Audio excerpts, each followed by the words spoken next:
People who are already in the ecosystem now have a superintelligence at their beck and call. That's probably the least interesting thing. When they're on the cusp of the singularity, they'll start soft selling it. Gemini 3.0, which has in just a day climbed all the third-party AI rankings. Let's break down, though, what this so-called Gemini leap means. This will change the game completely for everything, everywhere. Why is this just not another, little faster, little better capability? We have a way of measuring progress in our civilization. AI is imminently, I think, well-positioned now that these benchmarks are saturating to start solving the hardest problems on Earth in math, science, engineering, medicine. All of a sudden, you can build software by talking to the machine. This is like a different world starting today from the day that we lived in yesterday. Now that's a moonshot, ladies and gentlemen. The hardest thing for me when I'm going over the slides is what to cut out. I mean, it's all so good, right? Every one of them could be like an entire hour conversation. The question of how we group it and how we actually make it such that it's a fun conversation is so challenging. I mean, so much going on. We almost want to have an episode on robotics, an episode on energy, an episode on AI. Yeah, but then if we do that, we're publishing more than once a week, which is a lot, and sometimes we do. And then if you've gone like 3 weeks without covering one of the fields, it's like, disruptive shock therapy. The world is over. Well, it only accelerates. So, and people, the audience has a limited amount of time too. So we got to try and help them as much as possible. Yeah, twice a week, basically, and that's all you can do. I mean, I hope you guys have as much fun as I do on this. Oh, yes. It's awesome scanning all the breakthroughs and looking at how fast it's all moving. It's really incredible. And then trying to figure out, okay, what does this really mean? Okay, besides yet another benchmark or besides yet another, this number is greater than that number. Okay, so like, what does it mean for everybody? My well, son, for me, I get I get so buried in the day-to-day. There's just so much going on. And if it weren't for the podcast pulling me out of the weeds, I would miss all kinds of things. And I tell you, I get really frustrated when people don't know what's going on and they're not reacting to it. I'm like, well, the only reason I know what's going on is because we do the podcast. And that prep time for it is what pulls me up out of the, so I love this time. For sure. And it's like I told my son, hey, Gemini 3's out and it's got amazing benchmarks. And he goes, yeah, insert name of model here, insert number here. Like every week you tell me that. It's like, yeah, you're right. Yeah. Well, we're the antidote for that because, as we're always saying, people get inured to things so quickly and they miss the implications. And that's true even at MIT where I've been for the last 3 days. And but it's just not true. This is like step function, life-changing stuff. Week by week. Yeah, I think we should just jump in because there's a lot. If you guys are ready. All right, so I'm here with DB2, AWG, Mr. EXO. Those are new call signs. And let's jump. So we're all airports. They're all 3-letter airport signifiers. Okay, let's get going here. So welcome to Moonshots, everybody. This is another episode of WTF Just Happened in Tech. The real news, and for us, like the only news and the implications and what does it mean? And hopefully we can go deeper into what does it mean for you, your family, your business, your company, your country, all of those things. We're going to open up with the hyperscalers, Google, XAI, OpenAI, and the TLDR for this episode is Google is winning. A lot going on in Google first. We just saw the release of Gemini 3 yesterday, which is why we're recording today, trying to be right here, right now. All right, let's jump in. I'm going to share a video from Josh Woodward. Josh is a friend. I had him on the Abundance stage a year ago. He now heads Gemini and Google Labs, a brilliant presenter. We're going to have him on this podcast right in the new year. Excited for that. All right, let's jump in. Hey everyone, my name is Josh and I lead the Gemini app, Google Labs, and AI Studio. And today is the day. Gemini 3 is here and it's in the app. You can try it right now. It's our smartest model ever. We have this new feature called Agent, and you can actually go in now to Gemini, describe a task, and it'll get to work for you. So you can plan a trip, you can research products, all these things, acts on your behalf, takes multi-step actions, tool calls, all of it. The other thing I'm really excited about, we're entering into a new era where you can create UI dynamically. The model creates these generative UIs. So you can go in and when you ask a question, Gemini will not just respond with a wall of text. It'll actually pull in images, different interactive widgets, gives you a much more customized experience based on what you're looking for. All of this gives you a more helpful response. And so I hope you go out, try both of those features and more today. We look forward to your feedback. All right, one more video here from Gemini, then we'll discuss it. This is their official Introducing Gemini video. And again, congratulations to Josh for taking the lead there and crushing it. We'll talk about the benchmarks with, of course, AWG in a little bit. But before then. Gemini 3 is the strongest model in the world for multimodality and reasoning. It's our most intelligent model that helps you bring any idea to life. Google Search, Gemini 3 enables new kinds of generative user interfaces. It codes interactive simulations like this one, custom built for your search. In the Gemini app, you could supercharge how you learn, create, plan, take action, analyze complex videos, and more. We're even introducing a new platform, Google Anti-Gravity. It's our vision of software development at the frontier of model intelligence. It lets you use Gemini 3's agentic coding capabilities to accelerate how you build. This is just the beginning of our Gemini 3 series. Okay.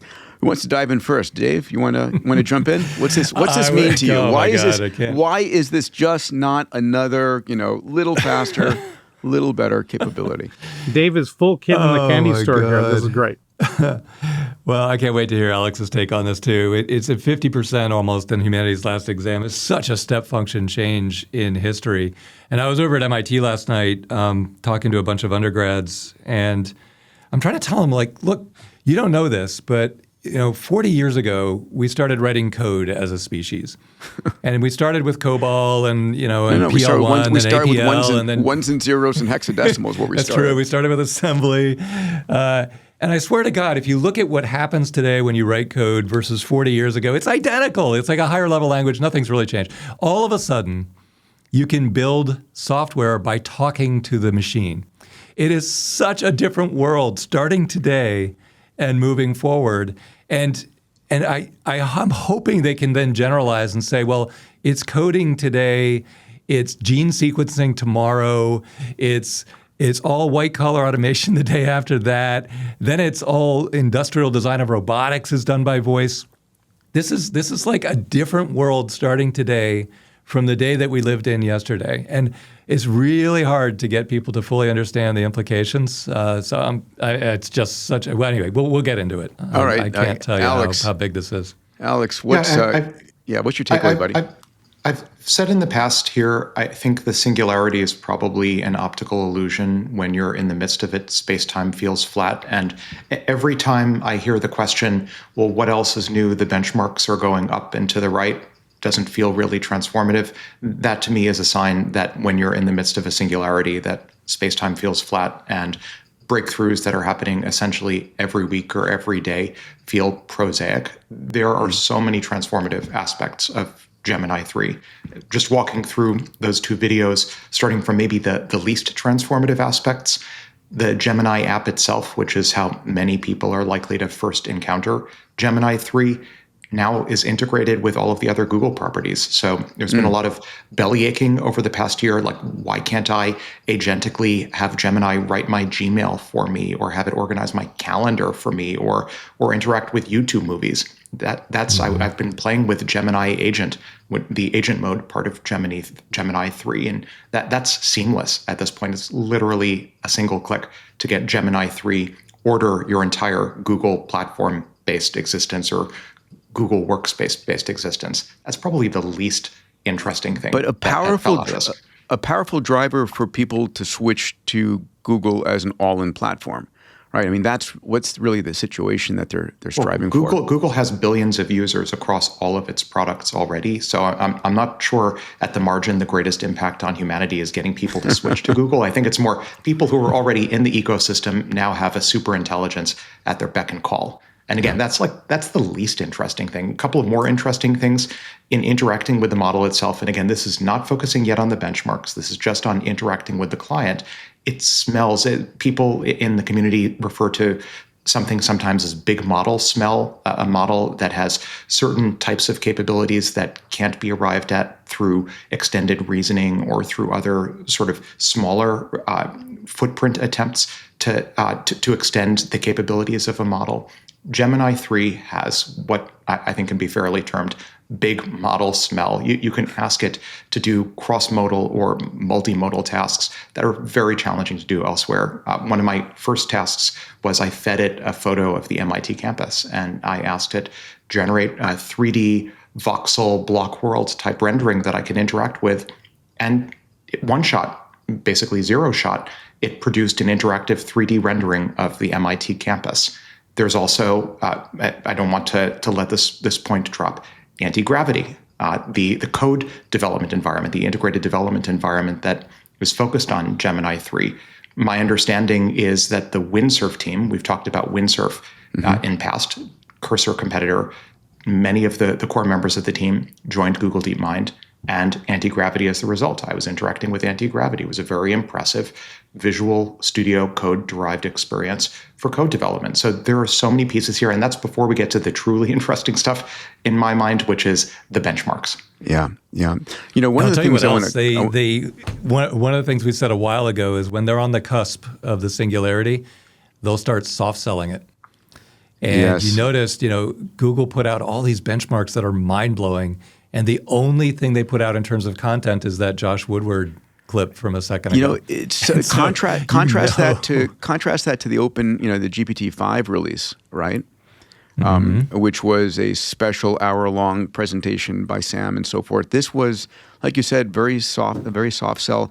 One thing I found fascinating is the speed at which we're sort of up-leveling the models, right? Gemini 2 was December of last year, 11 months ago. And now we've got Gemini 3 coming out. So increasing speed at which we're deploying, we're seeing that across the board with the hyperscalers. Maybe just to comment narrowly on that, from my perspective, Gemini 3 is the biggest model release since OpenAI's O3 in April, all of 7-ish months ago.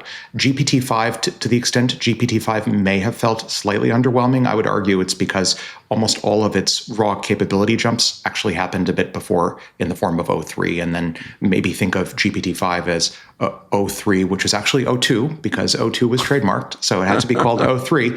GPT-5 was actually like O2.1. So I think we can't take credit away from OpenAI on the achievement that was O3 and then partially repackaged as GPT-5. Every week, my team and I study the top 10 technology metatrends that will transform industries over the decade ahead. I cover trends ranging from humanoid robotics, AGI, and quantum computing to transport, energy, longevity, and more. There's no fluff.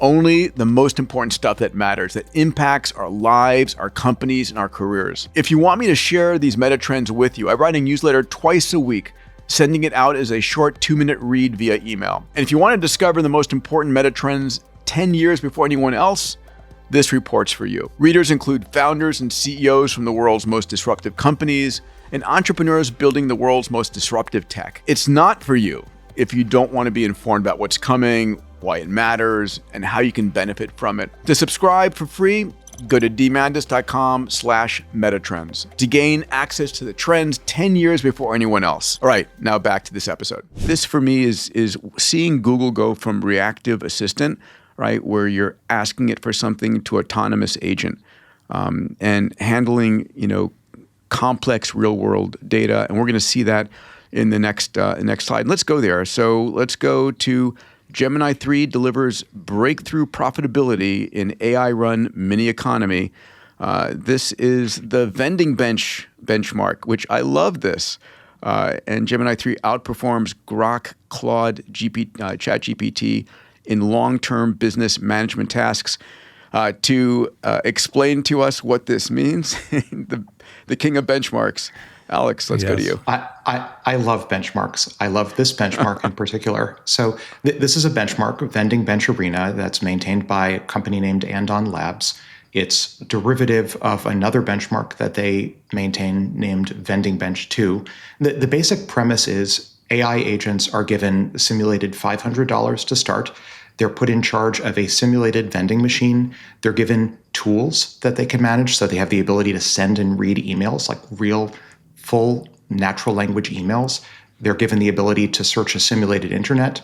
They have a simulated bank balance. They can send money. They can receive money. They can stock and restock the vending machine. They can set prices, check inventory, collect cash, et cetera. So this really is performing the role almost of a middle manager in charge of a vending machine.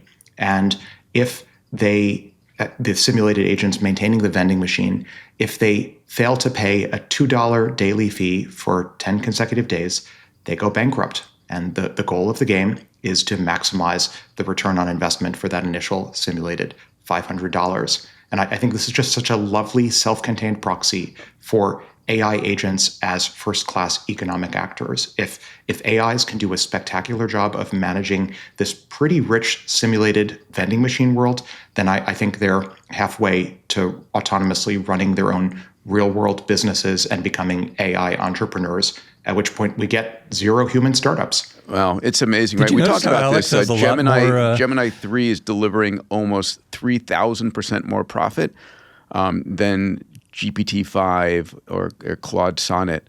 And you're right, we've talked about going after stablecoins and agents together, spinning up new businesses faster you can possibly. Now, the one thing this doesn't do is it doesn't account for the messiness of employees, and this would have to be a non-human business that it's running in order for it to really maximize profitability without dealing with. Yeah, go ahead. I would actually argue that the email functionality built into the benchmark, so when it sends and receives emails, there's a large language model counterparty at the other end writing full natural language emails. So I could imagine a generalization, maybe a future version 3 or 4 of Vending Bench that does take into account, say, like performance reviews and interacting with employees. All of that, I think, is not technically that much more difficult. Drug testing. If you can manage vendors and suppliers, then email communication with employees is not that much harder. Interesting, Dave. Well, the internet advertising business is $300 billion a year, completely non-human. The whole thing is automated bidding, automated placement.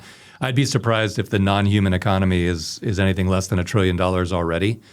So the parts of the economy where you can just deploy this are going to grow very rapidly now, which I think. But did you notice how Alex has a lot more emotion in his voice right as the AI is getting more sophisticated? So is that improvements in the algorithm, or is that just enthusiasm? His true identity is being revealed. I think he's proud. When AI personhood is granted and I get to be a real person, real boy, as it were, then I get to run my own business too, I guess. Well, on this topic, I completely agree. Like, we need many, many, many more benchmarks, and the more real and practical they are and the less technical they are, the more it opens up people's eyes to what's possible. And I think we desperately need more benchmarks in the medical area. And Peter, you're the top guy on the planet in this, but we're getting so close to being able to cure, first extend people's health span, delay cancer, delay heart disease, and then cure it. And if we do that quickly, I think we can save 30 million lives. There's 10 million a year. And this is very, very important to me personally, just because of some friends that I have in this situation. And I swear to God, this step function improvement today puts that right in front of us. And I think it's almost criminal for people not to remap. Dave, imagine this. In the future, instead of AI agents managing vending machines, you're going to be a part of a population, and the agent's going to manage you. It's like, go outside, take a walk right now, drink another glass of water, right? Go take these pills. That's the promise of the Jarvis thing you keep talking about, Peter. Yeah. It's coming, buddy. So Salim, I know you got a pesky leaf blower outside. I tell you, I keep on saying to Elon, would you please make electric leaf blowers? Just make them quieter. I thought Nat Friedman has a $100,000 prize for anyone who can create a silent electric leaf picking upping machine. Crazy, right? And that should be. We're going to elevate it to an X Prize and put $10 million behind it. Let's do it. That's a great idea. The noise pollution. I've got a couple of thoughts. One is the entire stack of society can now be AI mediated, right? Which is kind of an incredible thing to be able to say. And The second part of this is there's a really important point that Alex made, which is you can now build a company with literally 0 employees. We were talking about 3 employees a few months ago, Peter, and a year ago. Right now it's down to 0. And this is going to change the game. And absolutely will happen. As Dave says, there's already $1 trillion or so economy out there. And this is going to get automated very quickly. All right. So keep your eyes on this. I mean, it is, as an entrepreneur, I think about this. When can I start spinning up companies? Can I give, $10,000 in stable coins to my AI agents and say, go make me some more money? And now the question is that available for everybody? Can anyone and everyone, spin up an agent that is going out there and generating revenue for them? Because if it isn't, then we're beginning to have a widening wealth gap. All right, let's go to our next story here. This is a story about a one-shot cyberpunk first-person shooter that I think it was you made it, Alex. That's right. I see the comments sometimes. I've remarked in the past that one of my favorite evals for a fresh model is to ask it to generate a cyberpunk first-person shooter. And some folks in the past have suggested, it's nonsense. So I thought it might be instructive, given the strength of Gemini 3, to ask it to one-shot the generation of a cyberpunk first-person shooter. The prompt that I gave it, the only prompt was create a visually stunning cyberpunk FPS that I can play. It should have nice music and rich visuals. All right, and let's play the video. If you're watching on YouTube, enjoy this. If not, go to YouTube. So Neon Protocol. I do like the music. Actually, I immediately copied Alex's prompt and extended it, and my music came out absolutely nauseating. Well, I said make it even faster action and make it deeper pumping bass, and my version was just nauseating beyond belief. Okay. So, listen, this is, I keep on telling my kids, instead of playing video games, at least design them and build them. And so this is just making it so much easier. And the prompt is short. Everybody listening, you can do this. This is not like something you have to have special access. You can do exactly what Alex did in less than 5 minutes. So go ahead and try it and then modify it. It's super fun. Also, Google has a limited amount of compute, and everybody can do this for free. But after you hammer it for a few hours, it'll throttle you. Yeah. So take advantage of your first few free hours and have some serious fun and learn a lot. I was with Jack Hittery at FII, and one of the conversations I had with Jack, and I respect this very much, he says, instead of waking up in the morning and consuming, like just, scrolling through everything, get up in the morning and create something, build something. And you can. Go on, Alex. And to that point, it's never been easier. That was probably 140 characters or fewer. If you can post on X or post a short social media message, you can create a game on demand, which means that I think we should expect to see billions of games created in the next year because it's now so easy. It's the most competent one-shotting I've ever seen. Gaming slop. just to echo the conversation from last week with 140 characters and flying cars, it'll be amazing when the inner loop gets to a point where you can just use 140 characters to say, build me a flying car. Correct. And the AI goes and does it. You can do that right now. You can, with 140 characters, create a simulated flying car with Gemini 3. Yeah, there are 6 million people in America whose full-time job is influencer. And that was enabled by the camera phone. Prior to that, you needed a production crew and heavy cameras. You couldn't be an influencer. All of a sudden, because there's a 4K camera on every iPhone and there's great editing, 6 million people shift to influencer as a career. This is at least as big a shift. If you say video games are generic right now, let me make something custom to my community, custom to people. You can actually create it. Even if you couldn't code yesterday, today you can create something just using your thoughts and your voice. And so it opens up career opportunities. Let's take a listen to this. This is the next article here is Gemini Live, a more natural voice. Is there any fish on this menu? Yes, there's a sea bass. Yum, I love sea bass. Can you help me order that in Spanish? Of course. Try me gustaría la lubina, por favor. How's this? Me gustaría la lubina, por favor. That sounds great. Yeah, so, I think they made a nice move forward here. I used to love my GPT-5 voice. I use Ember when I'm talking to it, and Gemini was felt stilted and not natural. Yeah. So they really did a great job moving us forward. So super excited about that.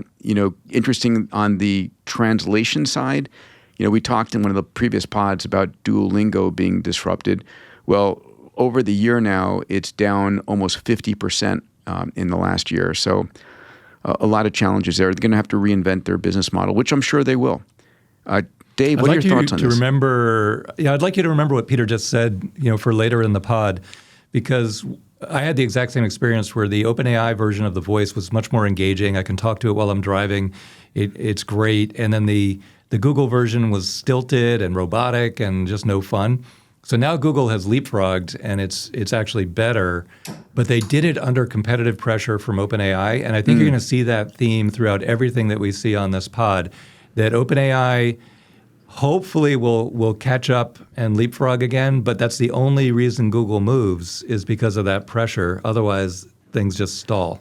I mean, Dave, we had that conversation, and you noted it in our chat. A lot of the AI capability, a large amount of the large language models were developed in Google, but until OpenAI released them onto the open web, Google was holding back. It was the responsible thing to do. Don't allow it to code itself. Don't put it on the open web. That was the basic thesis of the last decade. And when OpenAI moved, Google had no other option but to move as well. It's just big company shit, but I get it because I've run companies with hundreds or thousands of employees. It's hard to make your company move, but then you get competitive pressure from a little nimble company, and it's much easier as a CEO to say, guys, get your asses in gear. There's a threat here. And it's kind of the dynamic that makes America and the global economy move forward at all. But all of this technology, like you said, Peter, was invented originally. The transformer algorithm was invented inside Google, and it was just sitting there, like literally not coming out the door at all. And we could go through all the reasons. We've talked about them before. But sorry, Alex, you were going to say? I would perhaps go even further and argue that many of these underlying capabilities are not just available, but they're available in the underlying data distribution that these models are being trained from, and that exposing, for example, different accents is probably more of an unhobbling, as they would say, than anything else. It's not so much that capabilities are being added as is restrictions being removed, and frontier models in particular, when we see like live audio type engagement, are moving from what they've been in the recent past, which is audio to text to text to audio, just directly audio to audio, which enables much, much richer audio interactions, including accents. Yeah, I mean, and where we're going here with the next generation of AR glasses everyone's developing, and basically plugging into your auditory and visual input, it's simultaneous translation. It is going to change how we communicate with people around the world in an extraordinary fashion. This was a fun one. Again, continuing on the Google theme, the TLDR, they really have gone and won hands down. I know, Dave, you and I are looking at the prediction markets that Google has literally skyrocketed to be the contender that's going to is the winner by the end of the year, and I think they got that mantle. Google AI helps users shop, compare, and call stores for the holidays. So new agentic features can call your nearby stores, check stocks, pricing. Gemini apps add built-in shopping tools. I mean, this is like, hey, call 20 stores within 10 miles of me and find out who's got the cheapest prices and put it on hold, or better yet, purchase it for me and have it delivered tomorrow. Holy cow. A lot to unpack there. So I had to check on this one, Peter. It was all of 7 years ago that Google launched Duplex, their AI store calling functionality at I/O. 7 years ago, 2018, the year after attention is all you need. It's been 7 years for this to make it into some fully realized format. But I think this is finally the beginning of AI starting to autonomously index the physical world. If you can have AI call stores autonomously, you can send AI-powered robots out into the physical world to index everything that's going on as well. I'm curious what the consumer behavior is going to be like, right? Is it going to be just become... Actually, what I'm really interested in is what's it like on the other end when you're in the store and you're getting all of these calls. inbound. And like, at what point is like more than 50% are AI calls?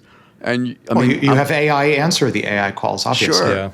Yeah. I mean, is it going to be that you have to identify yourself as an AI? Probably. That is what Duplex has historically done. It announces itself as an AI assistant. Yeah, actually, so far it's going to be state by state, but so far the AIs are not announcing themselves, and about half, we do a lot of this inside our lab here. So about half the time people are like, am I talking to an AI? And the other half, they have no idea. And so do you have to answer it if it asks? If you ask, you don't have to. In most states, you don't have to. But you know, again, regulatory consideration is moving so slowly; it's just completely ambiguous. But as of right now, you don't have to.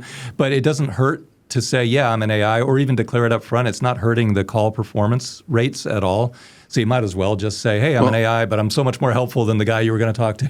my new business idea then is a little button on your phone. When an AI calls you, you flip it over to your AI. Because when I'm calling a store, I want to speak to a human, but you know, the human at the store. What do you think about that product? You know, how good is it? Are people returning it? And that interaction is, you know, a pro-human to human interaction. But I'm not going to have that tolerance with an AI. But the AI. Wait, I want to challenge you on that, though. Peter. All right. If you call a store, why do you want to talk to a human? An AI is going to know way more about the inventory, the situation than a human would. Yeah, exactly right, Salim. And not just that, the AI can pull up images in real time and show you the product and spin it around and stuff. So it's nothing like talking to a human in a store. It's actually far, far more engaging. I'll tell you what else. The voice run guys here in the lab are doing OpenTable, doing restaurant bookings and stuff, and you wouldn't believe the fraction of restaurant bookings that are a non-English speaking person, or going the other way if you're traveling internationally. It's a lifesaver to be able to talk in a different language and do your full booking, and then the AI just translates it. Fascinating. I do think this is how we get to APIs for everything. There's right now the need for an escape valve for surfaces for business interactions that don't support APIs. With an AI that can make voice calls and have arbitrary unstructured interaction, we get APIs for everything. Yeah, we do. Okay, one more article on the Gemini front, Gemini 3 benchmarks. We should probably skip this. I don't think anybody's interested in it, but okay. Oh, you can't. You're teasing. Good teasing, right? Good one. Alex has just sent a drone to your house there. Yeah, watch your roof. To take me out. I'm going to send my Duplex AI to give you a phone call. All right, Alex. Clue us in here. Gemini 3 benchmarks. How good are they? And at the end of the day, what do they really mean? I mean, just to represent people watching this, listening and watching our Moonshots program. Okay, Alex, I hear you talking about benchmarks every time, right? We're going to talk about some more benchmarks in a little bit. But what does it really mean? What does it mean to me? So, sure. So I guess there's the headline. The numbers are going up and to the right. So who cares? Who cares is we have a way of measuring progress in our civilization. And this is a precious moment when, with raw numbers day by day at this point, we can track progress towards solving some of the hardest problems that our civilization faces. Humanity's last exam, say what you like about it, some like it, some like it less, but it's an attempt, as are all of these benchmarks, to encapsulate in a measurable quantitative way progress by AI towards solving hard problems. In Humanity's last exam's case, it's an attempt to measure the ability for AI to solve PhD level problems. In the case of ARC-AGI-2, it's an attempt to model human level ability to visually reason. The so what is these benchmarks are all saturating, which means that AI is at this point has the ability to perform PhD level research. When we think about the so what for the so-called average person, it's going to be that AI is imminently, I think, well-positioned now that these benchmarks are saturating to start solving the hardest problems on Earth in math, science, engineering, medicine. That's the so what. We spoke about that last episode, last pod with Sam Altman speaking about, science breakthroughs coming on GPT-6. That's his expectation. And here the numbers are impressive, right? If we're looking at GPT 5.1, Gemini 3 is basically doubling the ARC-AGI-2 benchmark. It is effectively doubling Claude 4.5 on Humanity's last exam. I mean, these are not incremental moves. They're significant step-ups. And critically, it's not benchmaxing that we're seeing. There are some labs that have been accused of just optimizing their AIs to do well at one or two of the benchmarks. And then when you ask them something out of distribution, they fall over. That doesn't appear to be the case here. It feels like the team behind Gemini 3 really did a professional job, not over-optimizing towards narrow, spiky intelligence on any of these benchmarks to do well. In a press release, this feels like a well-rounded generalist AI model. And given the trajectory towards saturating these benchmarks, I'd be very surprised if by the end of, say, next year, we're not seeing hard research problems succumb to AI models like this one. Do you remember two podcasts ago, Alex, we had that paper that came out on how to measure AGI, like defining it in terms of, I don't know, it was 10 or 12 different quadrants. I wonder how Gemini 3 does on that. I'm sure we'll know soon enough. But I would expect it to do generically well on the spikes where models historically were doing well. As I recall, one of the spikes where, one of those dimensions where models historically did poorly was on continuous learning with ultra-large context. Off the cuff, I wouldn't expect Gemini 3 Pro to do amazingly better on ultra-long context, but it does really well on retrieval scores. I don't think it's shown in this slide, but there are other needle in a haystack type benchmarks that attempt to measure how well models are able to retrieve tiny facts of information buried in their context window. Gemini 3 3 Pro does amazingly well at retrieval as well. So I think almost everything is going up and to the right at this point. Yeah, there was one observation I had, and I wanted to check with you guys what you think of this. When you have coherence at this scale, it implies we have systems level thinking inside these models. Is that accurate? Could you say a little bit more, Salim, about what that means? Well, because you've got essentially, systemic thinking is one of the holy grails of deep reasoning, right? Because you can look at the entire patterns of things shifting. And it feels to me like we're at this level of AI competency, you can get to that kind of systems level thinking. And that means you can do world modeling in a really powerful way using you shift the whole thing into symbolic reasoning almost when you can think in those concepts. So don't we get to that level very quickly now? I have so many thoughts, but the first thought that immediately jumps out at me is, of course, these are world models. And of course, they're able to symbolically reason. They're solving math problems and they're writing source code. I would argue that in past, you've seen some commentators argue that there's some sort of nebulous neurosymbolic type advancement that's waiting to drop. I think that's utter nonsense. Of course, they're able to reason symbolically. The tokens are in some discrete space. And of course, there are systems level thinkers. They're able to solve PhD level problems across dozens of disciplines that requires understanding the world as a system. So yes. Yeah, I agree with that. And it turns into a philosophical debate and nothing great usually comes out of it. But I will say that this is a 7 trillion parameter class model. And last year, all the naysayers were saying, well, there's evidence that things will slow down. Because last year we were at 1 trillion parameters. And they were clearly wrong. When you went from 1 to 7, we know next year is at least a 10x and up to a 40x step up in raw horsepower. And the naysayers are saying, well, things are going to level off unless we crack through some other level of system 2 level thinking. But they're clearly not leveling off. And I would challenge the technical audience out there looking at these benchmarks to, you're almost obligated to think about two things if you're all inclined. One of them is, where on these benchmarks does it become self-improving? Read all of Ray Kurzweil and really have an opinion on that, because that's tied heavily to benchmarks 1, 4, and 6 on this slide. And to just have an opinion, I have my opinion, but have an opinion about where you need to be on 1, 4, and 6 in order for this thing to improve its own algorithm.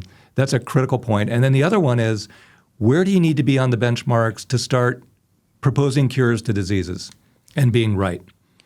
And if you work anywhere in health tech and you have no opinion on that topic, you're doing a disservice that's bordering on, in my opinion, bordering on negligent homicide.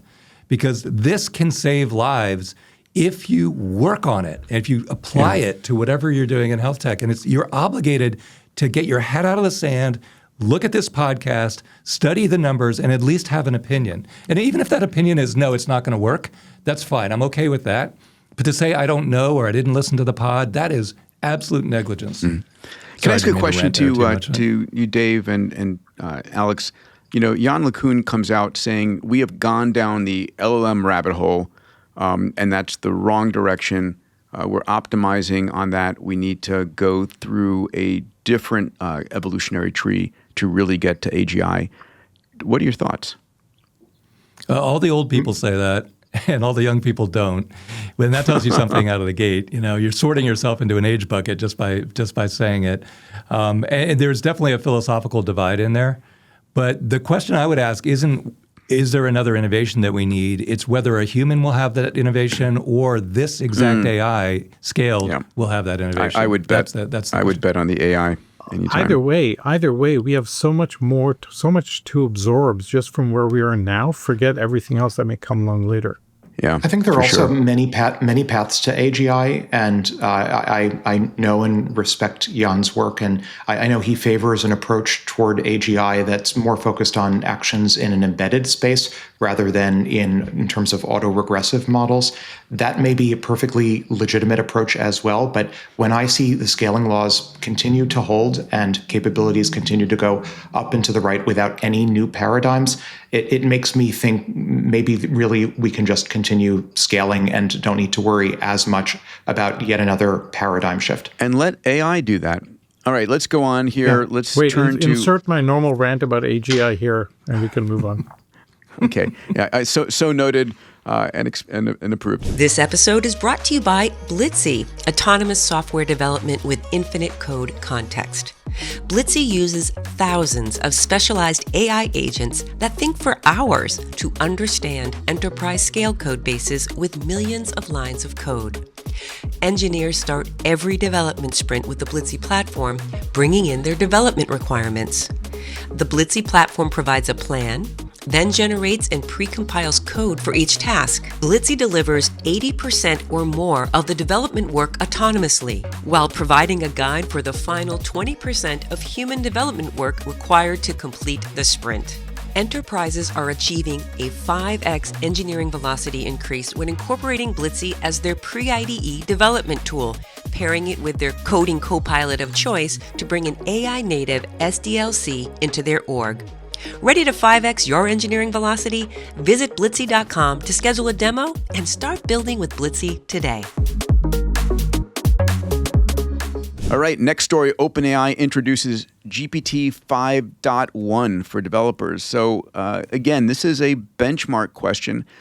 First of all, this was announced before Gemini 3 came out. So I'm curious, AWG, whether this is still the case and why, again, why does this matter? Yeah, I think the economics of this, the microeconomics, are maybe even more interesting than the technical side. So we're starting to see, and this is somewhat visualized in the chart you're showing, the beginning of inference time compute start to conform to the economic productivity of queries. So you know how, like in Google search, for example, if you search for mesothelioma litigation, you're going to see a bunch of very expensive AdWords ads. Yes, for sure. It's a very economically valuable query. On the other hand, if you for the lawyers. If you search for like an arithmetic query, you'll see none or almost no ads because it's not that economically valuable. We're starting to see, I think, that same dynamic here emerge here, where certain queries require lots of inference time compute.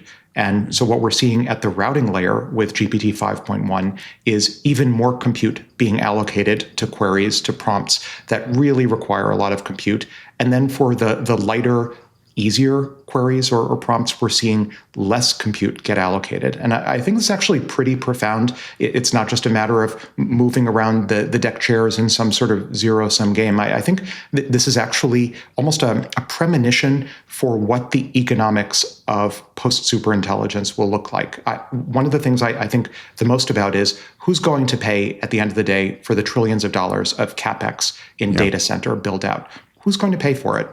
Is it going to be the consumer? Will the consumers on average be spending hundreds of dollars per month on core subscriptions for AI?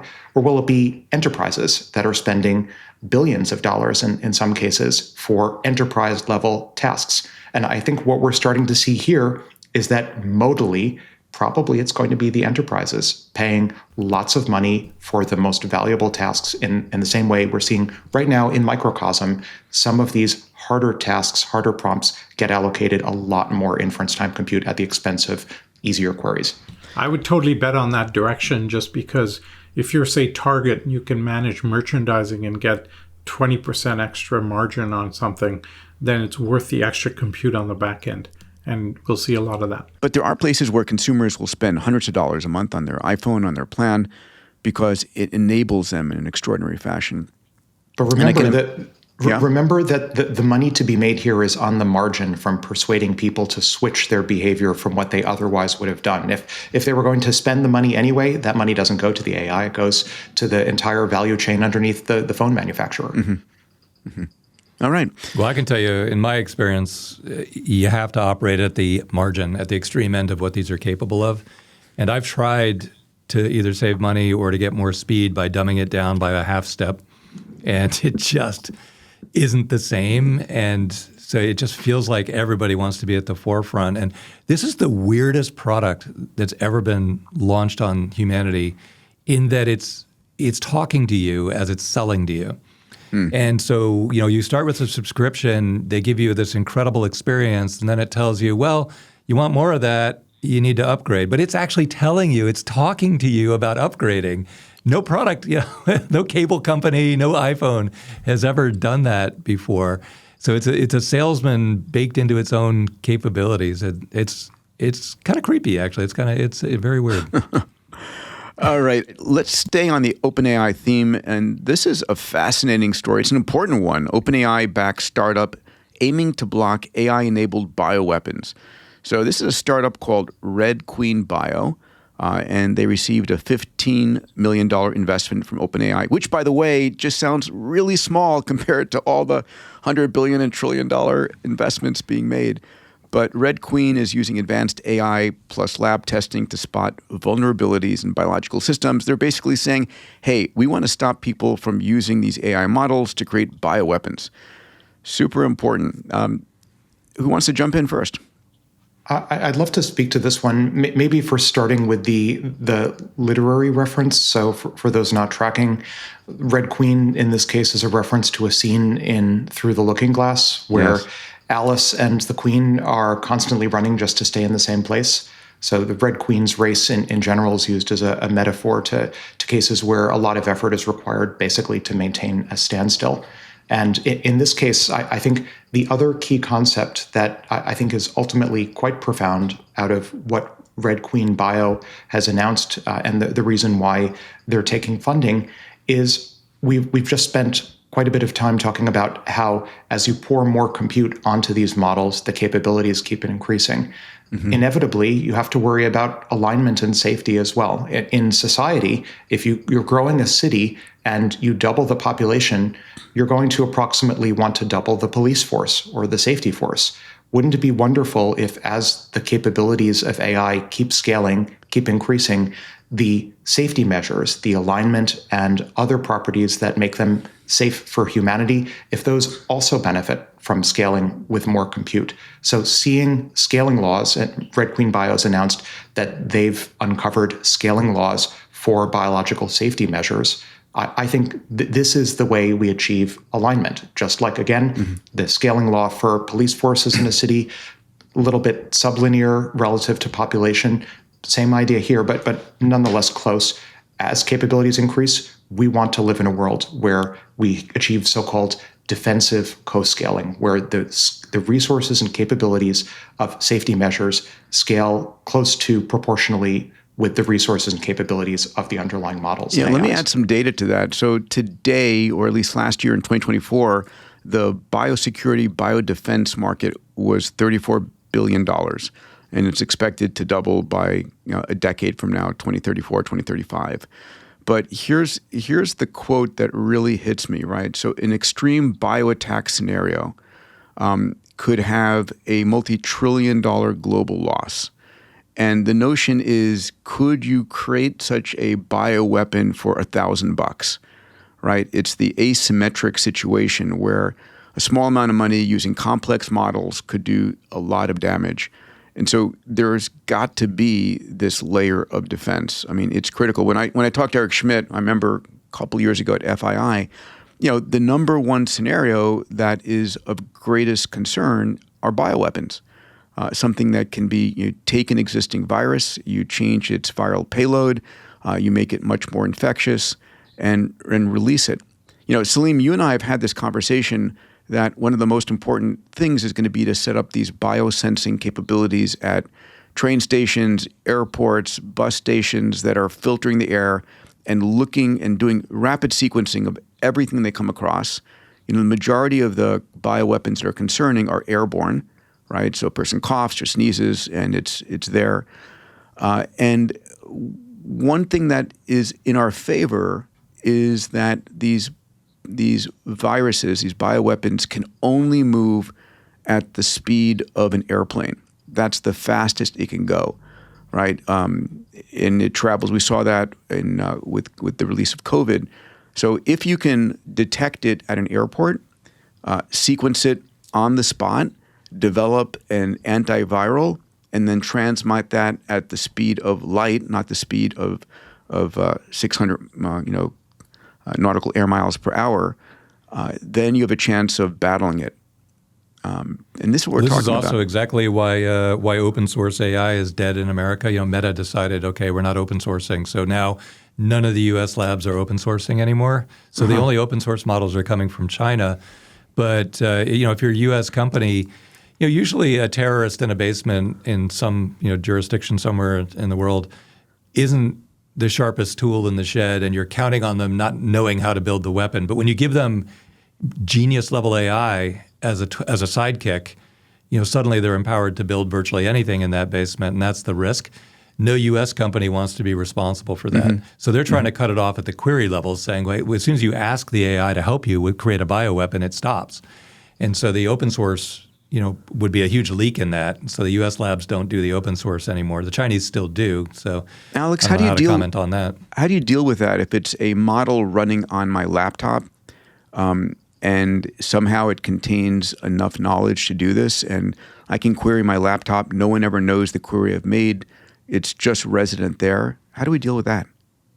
Yeah, I think ultimately it all reduces to co-scaling. So if you imagine having a fully self-contained facility, hypothetically, in your basement, and the ultimate societal protection will be having lots of sensors and, more importantly, having lots of AI screening, super intelligent AI screening that can spot hidden agents. I have this dictum that I think is super important on so many different levels. In the software engineering world, there is Linus Torvalds, who created Linux, has this so-called Torvalds law that, and I'm going to butcher this slightly, that with enough eyeballs, all bugs become shallow. And I would propose sort of a generalization to that with enough superintelligence, all hidden agents become shallow. So what to the extent happens, that we have hidden agents in their basement building super weapons, I would expect with enough superintelligence, defensively co-scaled, they become shallow. So I've made the comment, race, right? If I made the comment before that privacy is an illusion, and this is just going to shatter even that illusion, because if you want safety, you're going to want agents, listening and watching everything all the time. Salim? This is an arms race. I think what we've seen throughout history when we thought, oh my God, email's going to crash because of all the scams. And then we thought we have phishing, we can't solve for that. And we've used AI consistently in that sense, because people forget the bad actors may use AI, and they will, but the good actors can also use AI. And therefore, you just have to be one step ahead. The question is, if that gap gets too big, one of the challenges with what you were saying earlier, Peter, is you may not know what to look for in some of these areas, and that's the danger point. Yeah, well, you do have a email catalog. is an interesting little case study too, because if you rewind the clock before Gmail took over, Microsoft had Outlook and Hotmail, and Google launched Gmail, and the two promises were very different. Microsoft said, "We will never read your email," and Google said, "We will read every word of every email that you receive, but it's going to be read by an AI and not by a human. So we won't let the human eyes look at your email, but we're going to do all kinds of things based on the information in your email read by the AI." And people didn't care. And so everybody moved to Gmail. So you have an interesting case study in how this plays out, just the human behavior. So here I think the equivalent is, hey, I'm talking to AI about my most personal things in the world. And Peter, I think you're right. The AI is going to listen to every single word. And if you're designing a bioterror weapon or a cyber attack, it's going to flag it and escalate it. And if you're talking about your virtual girlfriend or whatever, it's going to be fine. I'm just going to kind of hide that. Yeah. I remember talking to the head of one of the major intelligence agencies, and they had a very clever thing. They said, look, when there's known things like nuclear weapons or whatever, we put eyes on it, we try and watch it. When you have something like this that could be developed in secret, they've been actively opening up these communities and actually funding the biohacking movements, because then you can see things earlier. But this, if you can do open source bioweapon development in a lab, in a bunker, that really causes a huge issue. And we're going to have to rethink our approach. Something along the lines to what Alex said. Well, Peter, remember when you gave the Ayn Rand Award to Mike Saylor? Yeah. I don't know if you did the keynote. Mike did this incredible speech, but those people are probably vomiting right now based on how this is evolving. Yeah. Well, listen, the bioweapon, you're not going to create a novel virus that has zero history involved. And there are extensive registries of every virus that's ever been mapped. And so when at an airport, if you sequence something and it's not on that registry, you can then look at it, and LLMs or the future bio LLMs will be able to look at, okay, this is an infectious agent. This is something that's able to be airborne or water soluble. When you look at the proteins, you can tell what kind of a virus or protein it's generating. So you're gonna be able to learn instantly when you sequence it, and rapid sequencing is here, but we're going to need this, and I think giving up privacy to a large degree, which you've talked about, Salim, right? When you're in an airport, you basically have given up your privacy right there. Yeah, you're being surveilled, and your rights can be taken away at any time. And the one framing of where we are is that we're living essentially in a global airport. I think that continues to some extent. I don't see a way of coming back from that. Well, good luck to although the Red Brad Queen Templeton folks. and the EFF folks, they say there is a way of doing it. You don't have to compromise privacy for security. There's lots of mechanisms for solving this in other ways. That's their complaint, that governments kind of go after the surveillance side just because, this is great, we can surveil people under the excuse of security. But many times you don't have to. Yeah, well, good luck to Red Queen. Yeah. If I might close the discussion on this, I want to make sure we don't over-index on safety concerns or so-called safetyism. I think these are very important concerns, but I also think that AI can be scaled to combat the concerns just like one might naively expect prior to the development of modern cities, that crime would be overwhelming and that humanity would not be able to support itself in urban environments at scale. Turns out that we are able to. I would also, we're not doing a book corner this episode, encourage everyone to read Werner Vinge's Rainbow's End, which does a glorious job of depicting what the future of AI-enabled biosafety looks like. Amazing. Well, I'm, the eternal optimist here, and I'm absolutely clear we're going to be able to overcome this. Let's move on to one more benchmark here. This is XAI releases Grok 4.1, ranks #1 in major leaderboards for reasoning and writing. Back to our resident leaderboard expert. My comment on this one is short. This lead in the text arena benchmark lasted approximately 1 week and was over. So my short comment here is the race for the frontier is so intense that even if Frontier Lab is perhaps even benchmaxing towards a single benchmark, generalist models seem to be able to push the frontier at this point on a weekly basis. I can only imagine as timelines progress what this is going to look like when these benchmarks are being toppled on a daily basis. Well, I'm sure Grok 4.5 and 5 is around the corner. Let's move on to Cursor. So Cursor triples its valuation in just a few months, from June through November, going from roughly $10 billion to roughly $30 billion in 6 months' time. Raised $2.3 billion. There's Michael, the CEO of Cursor. Who wants to jump in here? I mean, this is a hot race between a whole slew of different coding tools out there. This seems to be in Dave's wheelhouse. Dave, what do you think? I'll tell you, I think this team is phenomenal, and most of the people around here think that they'll rise to the occasion and succeed. But I also think that anti-gravity looks exactly like Cursor. I mean, like I actually have both open on my laptop side by side, and other than a little cosmetic here and there, you don't even know which one you're in. And so then you look under the covers, and it's like, well, I can access all the models through Cursor, and I can only access Gemini 3 through anti-gravity. So there's a difference right there. But then the bet at Cursor is that the Anthropic and the other models will be worth having, and Gemini 3 doesn't just run away with it anyway. So it's really it's an interesting horse race right now, and I'm not going to make any prediction on it because you can't make a prediction on it because their core positioning is incredibly vulnerable, but the team is brilliant. Let's back and they're up. well capitalized. Back up for those who don't know what Cursor is or what it does. Fair. Let's do that basic 101 right now. Dave or Alex? Yeah, so Cursor, I think everyone around here that I know uses it every day. It's the best, or has been the best coding assistant that uses AI. It's fully agentic now, so you can just type in a prompt. You can talk to it now too, and it'll just build things for you. And under the covers, though, they don't own their own foundation model. It's going out to either OpenAI, or Grok, or it has all of them in there. Anthropic is what I usually use, Claude 4.5. And it organizes everything. It cranks out the product. It, configures your laptop for you. It just makes coding trivially simple. Anyone can do it, and it's pretty universally used. Yeah, and it was early to market. When I think about the value of in this world, where does value aggregate? Right, my list is it's data, scaffolding, user experience, and integration and customization, right, and then the models themselves. So where would you put Cursor in those categories? The scaffolding, it's everything other than the it's all the above other than the models themselves. And all compared integrated to Replit, seamlessly. we've talked about Replit a bunch and Lovable. How do they compare to Cursor?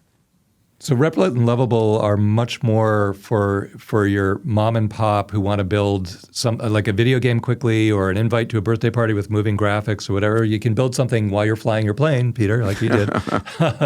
Super, super easy to onboard. Cursor is more for hardcore engineers that are moving to AI and trying to get 10x more performance out of their engineering. Mm-hmm.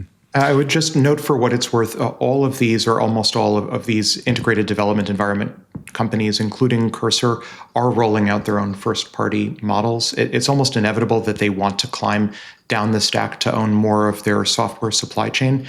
And I think the success that we're seeing from Cursor, which is, of course, very exciting, is a reflection that software engineering is probably the first high productivity labor category that's being automated by AI. Won't be the last, but it's the first big one that we're seeing. All right, keep your eyes out. Surely AI-driven software development is now the default, right? I mean, you couldn't do it without it now, already, in a few months. To the point where, I mean, this is crazy, but I see companies that are almost treating potential software engineering hires by vintage. Did they get their degree and their experience prior to agentic code or not? Yeah. Are they spoiled? Have they been ruined? Basically, yes. Did they get their skills? Did they learn? Did they have lots of experience prior to the atrophying that comes perhaps with agentic coding? All right, I'm going to move us forward to another incredible article. This is a new startup funded by Jeff Bezos called Prometheus. Jeff put in $6.2 billion. And by the way, can I just call out the ability to start a company with $6 billion on your balance sheet has got to be just frightening for a number of startups, right? And has got to be incredibly accelerating. We've never seen this kind of starting with multiple billions of dollars on day zero. So what is Project Prometheus? It's an AI-enabled engineering and manufacturing. It's basically learning real-world experience so that it can manufacture efficiently and focus on physical testing and simulations.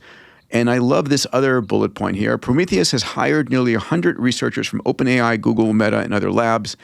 they're just feasting on each other. They're stealing each other's, well-trained. If the going rate is $1 billion per researcher, then this is really underfunded. they've got 6 researchers on this. But I find that the two things I found fascinating off the top, we'll talk about the meat of what Project Prometheus is in a second, but is starting with that much money and that they're basically stealing from each other. Dave, what do you think? Well, I mean, it's funny. I have probably 12 meetings with different MIT teams in the last week, 30, 40, 50 at a time. And about half of them are computer science. The other half are not. The half that are not are saying, how do I get involved? What do I do? What's my AI role? Like, when MicroStrategy started, Mike Saylor was an Aero Astro. All the rest of the guys were computer science. The company took off under Mike's leadership. It didn't matter what he studied. AI is like that. There's nothing in the computer science curriculum that teaches you much of anything anyway. So no, school is learning how to learn. Don't be intimidated. Yeah. And so what you're pointing out here on this slide, Peter, is, okay, they stole another 100 people. Okay, clearly the industry wants 100,000 more people to come in. Why are you letting this guy get a $1 billion signing bonus? Why don't you get into the market, learn this stuff, and be there for 100 million? I mean, just get in the game. But it's funny because people get intimidated away from it because they feel like it's all geniuses, and I'm going to get crushed. It's just not true. Just get in the hunt, get into the game. This is the thing happening in the world now. Yeah. And there's usually only one thing driving all change in the world. This is that thing. So just get into the middle of it, and then Jeff will. The other thing I'll point out in this is that there's a tendency to be intimidated by, Elon Musk spent $6 or $7 billion building a massive data center in record time. How am I going to compete with that? But the foundation models that will do parts creation or robotics simulation or whatever are different enough from a large language model that you can build a great foundation model company in parallel with OpenAI and Grok and Meta and Gemini. It's okay. You shouldn't be intimidated by that either, and that's, I think, what Jeff is saying here. Just one final point. Jeff bought all the robotics companies, put them into warehouses, and just ran away with warehouse automation, which created a whole litany of new startups working for Walmart and Target and everyone else, like Symbotic, where Daniela Rus is on the board, does the robots now for Walmart's warehouses. Here, Jeff is saying, okay, Amazon is big enough that I'm actually going to be able to build a multi-billion-dollar company within our own universe, our own channel. But that creates opportunity for somebody to be outside of the Bezos universe doing it for everybody else. And so all that mechanical design is wide open. We're going to have Jeff Wilke on stage at the Abundance Summit this year. Jeff was the CEO of Amazon worldwide. There were 2 divisions. One was AWS and one was everything else. And Jeff Wilke ran everything else. And he's actually, super excited about this because this is what he's doing. He's got a company called Rebuild Manufacturing, which is working in this area too. So, Alex, let's get into the nitty-gritty here, right? So he's building... Prometheus is building physical AI. It's world models, again, like Fei-Fei Li and a little bit like Genie 3. These are world models understanding the laws of physics and chemistry and engineering so you can actually do real optimization. What are your thoughts here? Yeah, I think we're starting to see the pivot of the capital markets from funding superintelligence to funding that which comes after superintelligence, which is, as I've argued in past, solving math, science, engineering, and medicine. And I think it's a 10x, 100x larger market opportunity, larger addressable market, solving basically everything else. After solving superintelligence, then solving superintelligence itself. $6.2 billion is a drop in the bucket. I would expect it's going to cost many, many trillions of dollars in funding to solve all outstanding problems in math, science, engineering, and medicine. There's been relatively thin reporting on what Prometheus or what Project Prometheus is particularly focusing on. I have taken note, it seems to be absorbing a lot of old biology friends of mine. So it's possible maybe it ends up focusing a little bit more on biology, a little bit less on manufacturing. But I think this is where the action is after superintelligence. Yeah, I have 3 points I want to make here. One, this is kind of a shift from chatbots to industrial agents, right? So AI for the office is what we've had. This is AI for the factory floor.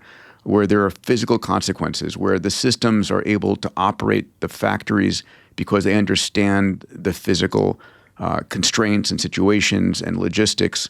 The second thing is, I met Jeff in college. I was the chairman of SEDS worldwide at one point, and Jeff was the president of SEDS at Princeton University when I was at MIT. And so space has always been his passion. Congrats to Blue Origin for its recent launch and landing. We talked about that last time. But this kind of a physical AI system is exactly what you need to operate heavy industry in space, right? To build factories in orbit, to build factories on the moon, and to have them fully autonomous and capable. And then the final thing I would say is that this is going to change. And we've seen companies like Lila and other companies out there that are going to go from invention that happened by a serendipitous human creation to invention coming from a computational one. And that's when it gets super interesting. And that's what you've been talking about, my friend Alex. That's right. What hit me with this is it felt to me like he's creating a backbone AI for everything in his world. Sure. Amazon, space, logistics, etc. Sure. And this will service all of those. And Elon will do the same, of course. Mm-hmm. It's like electricity. It's going to run through everything. Yeah. Well, also, the foundation model that I built early in my career was 5 years from the day I started writing the code until it was done. I can recreate it now in about 2 months, which I just did. And so if you look forward a year, that'll come down another, 5, 10x. So you can use AI to build the next AI, which is essentially what I just did. The same applies in mechanical design. So if you said, wow, building an entire AI platform that designs rockets or designs robots is really hard. Well, it would have been, but now you can use the current AI to build that AI. Mm-hmm. And it cuts the time down tremendously. So if you just look forward a year to where the existing AIs will be, that time is actually not intimidating at all. And so it's a good reason to get into the game and build these parallel AIs that work on very specific problems, whether it's biotech, whether it's mechanical design, whether it's futures trading, whatever it is. Build it from the old AI to the new AI. So last time I asked our subscribers, and by the way, we're almost at 400,000 subscribers. So if you haven't subscribed yet, push us over the top. Would appreciate it. Our march is towards 1 million. Not that it really matters, other than it'll make my kids really proud of me. So that's my goal. So I asked our subscribers to post questions. You're on your way to Mr. Beast. Yeah, well, hey, in about 1,000 years. I asked our subscribers to post questions, and I took all the comments, put it into ChatGPT, and asked for it to summarize the most important questions. And there was a critical question that was asked, and I just want to take a second and read it, because I want to have an AMA about it. It said, what concrete milestones should people expect to see that prove abundance is coming? In other words, lower costs, new industries, accessible AI tools, and how do we ensure these benefits reach everyone rather than concentrating wealth among a small AI-augmented elite?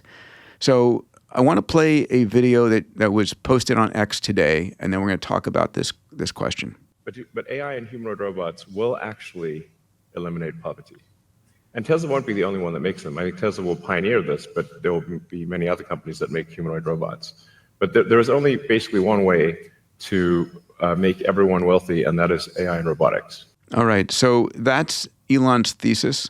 I posted the question here again, and it's a real concern. Are we going to have runaway wealth concentration?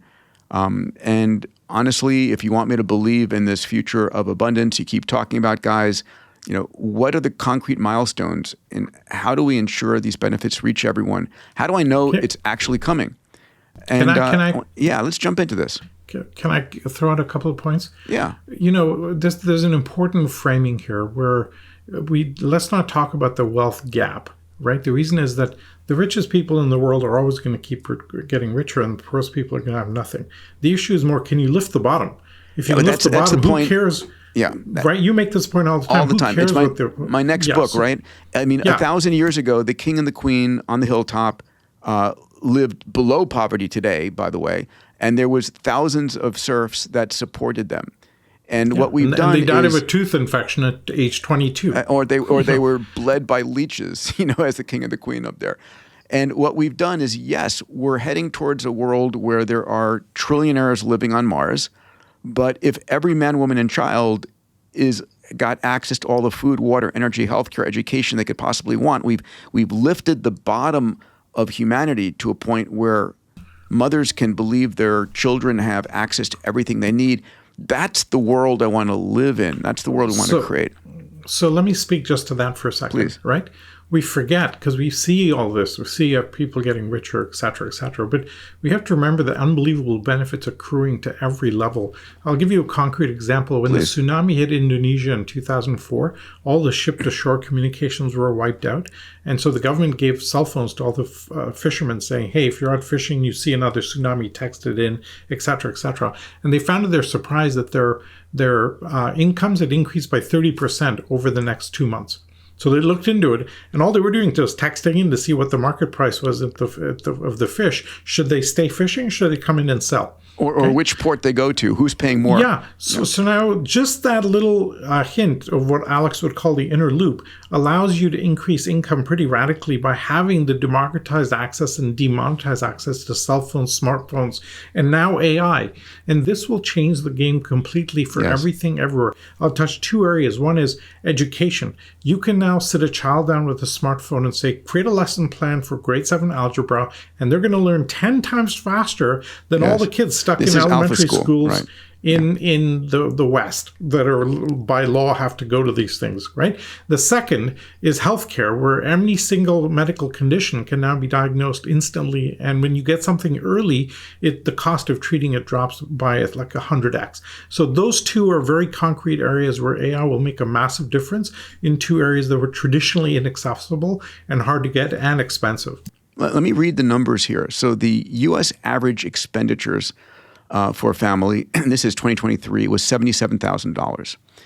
So the number one cost was housing. 33% goes to housing, 17% to transport, 13% to food, 12% to insurance and pensions, 8% to health, 5% to entertainment, and about 2.5% to education. So let's knock these down. Housing, right? So number one, now you can live outside of the city where it's cheaper and be able to telecommute in, right, and reduce your housing cost. There is a future, it's not here yet, where we're 3D printing houses, reducing the cost. And what we saw on stage a couple of years ago, if you remember, Salim, was 3D printing houses being per square meter the cheapest, but also the most beautiful and most luxurious, because you could get the greatest designers to create a standardized, print file for people to use. Transportation, 17%. Well, guess what? An autonomous electric cybercab is 4 to 5 times cheaper than owning a car. It's going to be cheaper than an UberX, cheaper than a bus. So we're going to solve that. Food, we've got to solve food better. We need, basically vertical farms and stem cell grown meats. Let me give you the stat on vertical farms. Yeah. We've been doing horizontal farming since the beginning of time, right? Vertical farming is just crossing over now into economic viability. You can drip feed water to the plants. You know what nutrients the plants need because the sensors know it. You get about 7 times the yield of horizontal farming by doing things vertically because you have the right frequency of light hitting it. You save 99% of fresh water. And by the way, we use 70% of our fresh water globally to agriculture. So just that. The best calculation we've seen is if you took 35 skyscrapers in Manhattan, turned them into vertical farms, that would feed the entire city sustainably. Okay. Nice. Just think about that from a logistics, food security, pesticides, fertilizer. There's massive changes coming down the pike. And this is before we apply AI to the whole mix. Right. Yeah. So the radical changes coming are going to be so huge that the cost of everything should drop to near zero. The amount of energy you need to feed one person is the amount of sunlight hitting 1 square meter. And that energy would feed somebody for a year. So all we have to do is get a better loop of figure out how to convert that energy into consumable foods, and we've got a long way to go. Yeah, healthcare 8% of our cost in healthcare. You said it already. We know that an AI physician, diagnostician, is significantly better than any, and even in the best, physicians. And a autonomous robot eventually will be the best surgeon, and the cost of that will be capex and electricity. I mean, it's hard for people to believe this stuff now because it's on the bleeding edge, literally. But we're going to get there. Entertainment, 5% of cost. Well, guess what? I mean, YouTube. What else can you want? Education. You mentioned before AI, YouTube, all these things. So we're demonetizing and democratizing this stuff. It's just hard for people to realize it. I think the challenge is we compare ourselves to the Kardashians, right? We compare ourselves to people that we see on TV and on the internet all the time versus comparing ourselves to what it was like for our parents or grandparents. Yeah, I think that last point is the key one because, we've had dirt cheap food for a long time, but everybody still wants a $14 Starbucks latte, which you don't need to pay for, but there it is. And why do I feel that need? So the metric I'd be tracking is actually depression rates. And, because I think AI properly deployed can hit that much more quickly than it can hit robotic automation that creates new homes for everybody, that are 10 times larger. That's a great point. And so I'd be looking at that one as an early indicator that we're on the right path.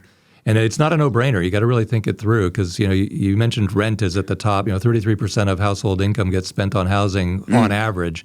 But when you look below the poverty line, I think spend on drugs, alcohol, and gambling pain relief is the opioid addiction alone is $1 trillion error, I guess. And it's about 5 times more collectively than rent. Actually, go ahead. Go ahead, Salim. Go ahead, Div. Well, no, so I'd be attacking that. If you want to come bottom up and say, look, we want to create universal happiness with AI. We've never had a tool that could attack it before, right? You can attack manufacturing automation. You can make food cheaper. You can have, harvesters that, mow down half the Midwest to create wheat. But all that does is create more of stuff that's already abundant. Yeah. Now AI is the trigger for a massively more thoughtful way to create universal happiness. And I would start with depression rates and work up from the bottom because you can do that very, very quickly, much more quickly than you can. We've already looked at the robotics. We know that it's going to build a mansion for everybody in the world. But we're not going to have the robots for about 15 years because we have to scale them up on this exponential curve. So, some people will have them next year. You'll have yours this year. But we won't have enough of them to attack the global problem for about 15 years because of this, just the manufacturing ramp-up rate. Alex, this is all about benchmarks. We've talked about this. You and I have been working on a paper on this subject. Can you speak to that? I think it's so simple. I think what's upstream of all of these other milestones is the dollar cost per unit of intelligence. And as we discussed previously, right now that's hyper-deflating by something like 40x year over year.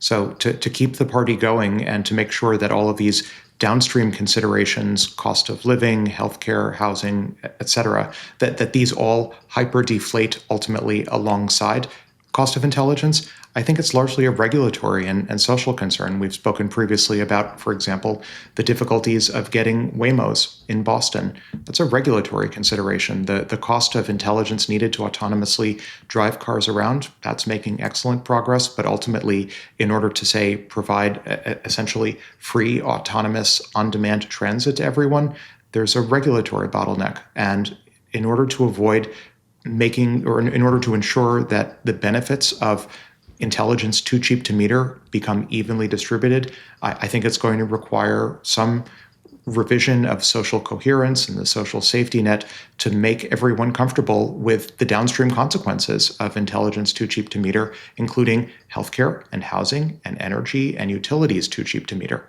Yeah. I did a calculation, okay?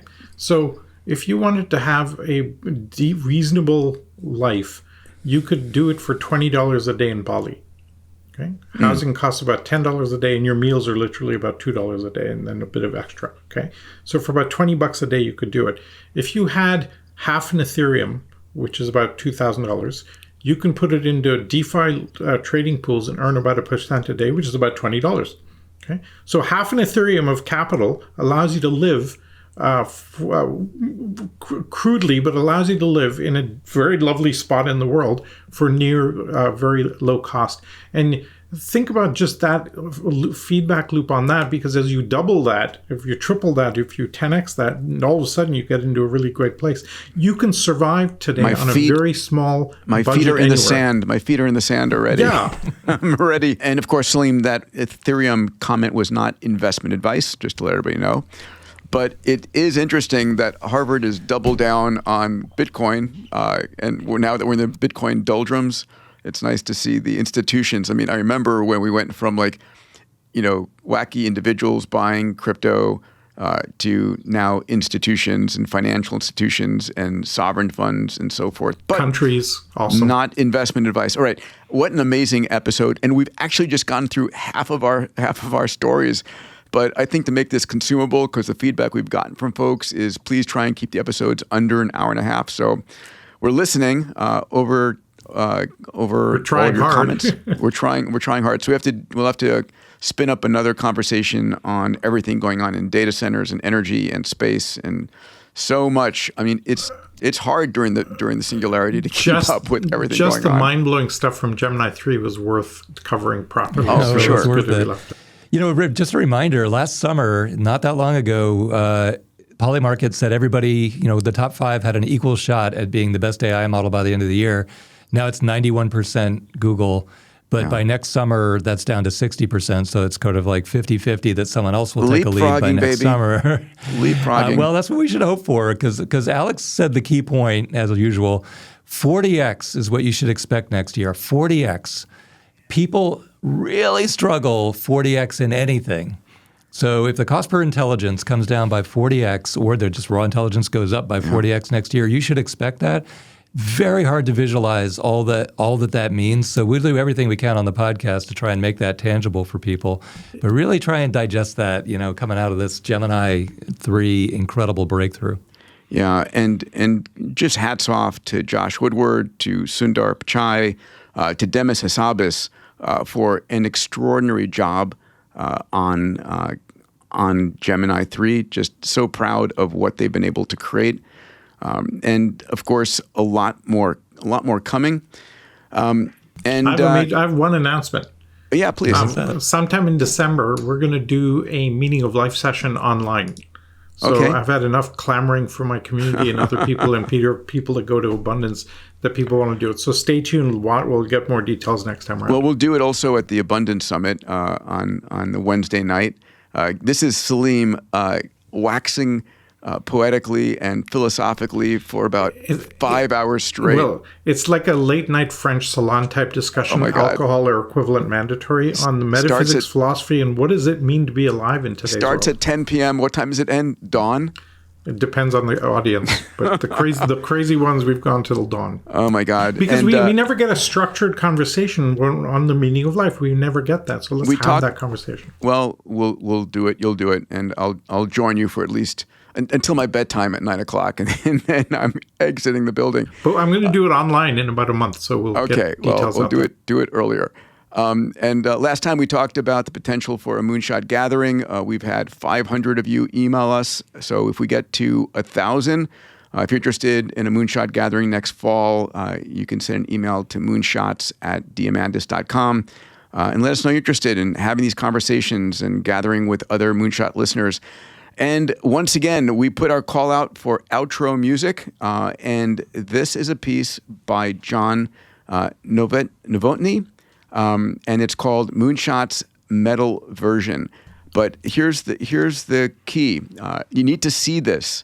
This is not just music. This is a fun video. Salim, you look so sexy. Dave, and I love your ponytail, Alex. AWG's got a ponytail in this, and he's rocking it. All right, on our outro, let's go ahead and watch and listen to this. This is heavy metal moonshot music. Oh my God, I haven't seen this.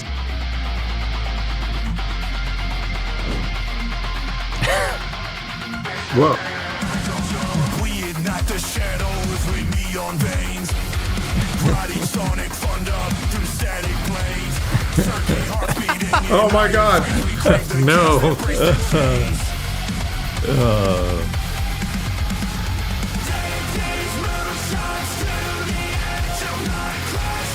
Oh, that's a good one.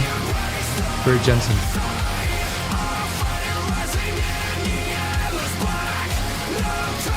Oh, not to miss. Oh my God. Frightening. This is amazing.